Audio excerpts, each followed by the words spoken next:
It'll be 7 years ago in February, and we met in a bar in Harrogate called Picture and Piano. And I was out with my cousin, and Mike was out with some of his friends, and they approached us, and on the pretext that they thought we were lingerie models from the from the Harrogate conference. There was a wedding fair on, and they came. That was his chat up line. First thoughts? I don't know. I instantly really liked him. He was. Do you know what? I can't even remember. I'd love to go back and be a fly on the wall and just see it all again. Because like, in your head, I guess you don't quite remember it something different. I thought she was beautiful. I thought she was absolutely stunning. The most beautiful woman I'd ever seen. I couldn't at all see why she would be interested in me. I knew I just really liked him. We hit it off really well. We had a good night, and then we met each other. He texted me the next day. Really, we just had a night out. Really. She tried to take me home and seduce me on the first night, which I put my foot down about and objected to, as you can imagine. It progressed. We were on a few dates, and as it turned out, we were both going on holiday on the same day, a couple of weeks after we'd met. And we went on a few dates, walked around Knaresborough where we'd been today, and on a few went to the cinema and stuff, and we were getting on great. Knew I really liked him, and then I got a text from him to dump me before he went on his lad's holiday. I was absolutely flabbergasted. Timing for me was an interesting one, because I was going away on a bit of a lad's holiday for a while, and I just wasn't really into a relationship, to be honest with you. But I was really keen on Helen, but then I just wanted the freedom of just going away, and I wasn't sure about stuff, so we split up after kind of, well, not really getting together, but we'd kind of started seeing each other a couple of times, and then I just wasn't that fussed on seeing anybody and having that commitment at that time. So I went away, came back, and then I saw Helen out again, and she just took my breath away again, and I just knew that I just wanted to be with her. So we tried to patch things up again. Luckily she took me back, and we went from there really. After the initial few dates, I remember going in, I'd moved back to my parents' house, and I remember after our first date I went home and just said, Mummy's amazing, I just really like him. The more I got to know Helen, the more I kind of realised how caring and loving she is, and that takes time to develop, and that's what the pleasure and why I asked her to marry me after so many years. I just realised that she's just lovely for me.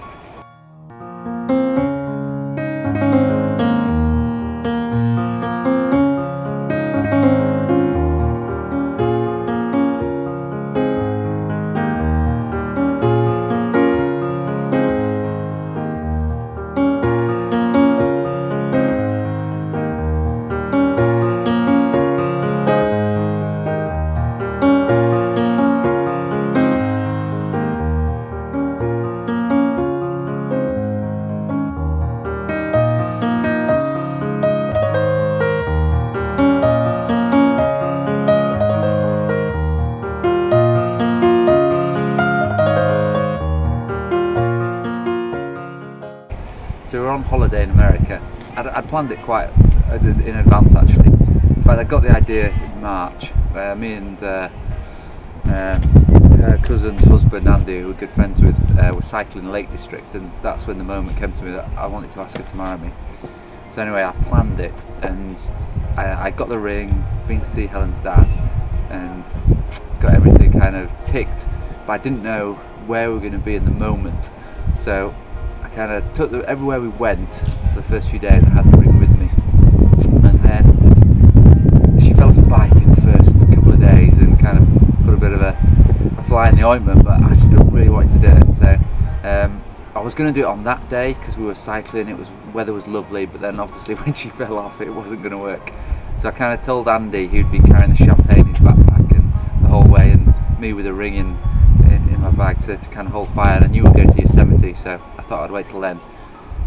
She started to recover a little bit and went up this beautiful walk up to Eagles Peak, and it was about 6 or 7 miles straight uphill, so it was a big walk. Anyway, we got to the top, and the view was stunning, the weather was perfect, and we were totally on our own, so it was wonderful.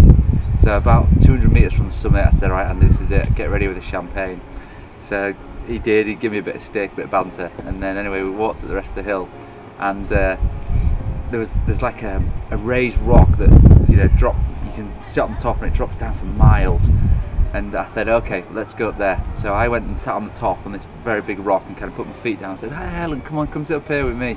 Come sit up here, it's a beautiful view. She's like, no, I'm not going. Anyway, she virtually started to cry, I'm not going up there, it's too steep, I'll fall off. So I said, oh, just stop being so stubborn and come up here. Because obviously, clearly she didn't know what to ask her to marry her. Anyway, we compromised and I kind of scooted down the rock a little bit. And then that was it. I pulled the ring out of the pocket and asked her. Luckily she said yes. I was amazed at the size of the rock I got. I was very pleased, and then I said, can you wait until I look better?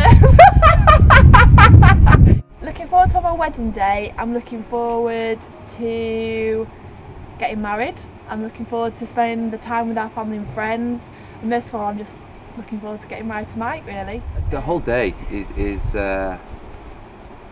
what I'm really looking forward to, just being surrounded by family, friends, seeing Helen and how beautiful, and knowing how much she's looking forward to the day and enjoying it, and just kind of making a public declaration for how much we love each other, surrounded by friends and family. And then of course the honeymoon and spending 2 weeks just me and Helen together.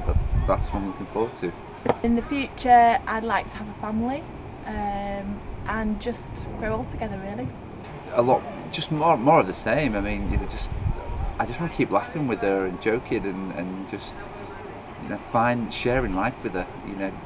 Life's gonna tick on whatever, and I think having and sharing that with Helen is going to be the most wonderful thing. If that brings kids, it brings kids. If it brings just the two of us, that's what life throws at us. But whatever it does throw at us, it will be better being with Helen.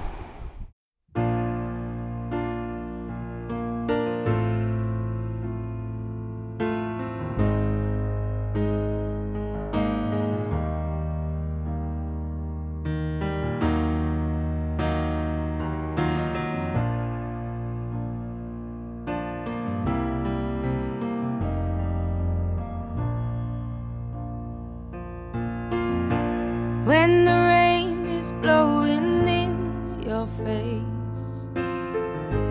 and the whole world is on your case, I could offer you a warm embrace to make you feel my love.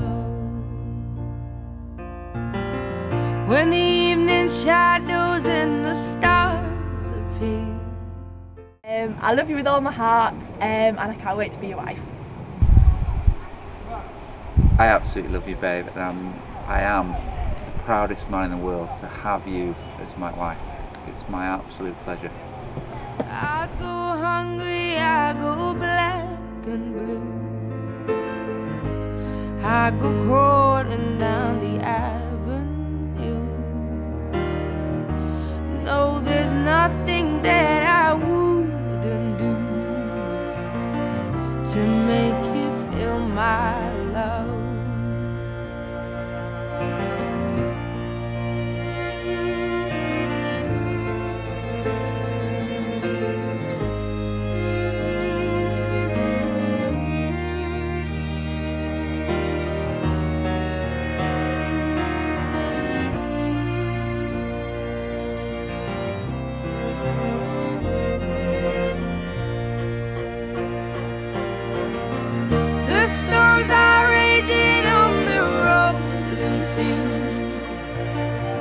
And on the highway of regret, the winds of change are blowing wild and free. You ain't seen nothing like me yet. I could make you happy, make your dreams come true. Nothing that I go to the ends of the earth for you to make you feel my love, to make you feel my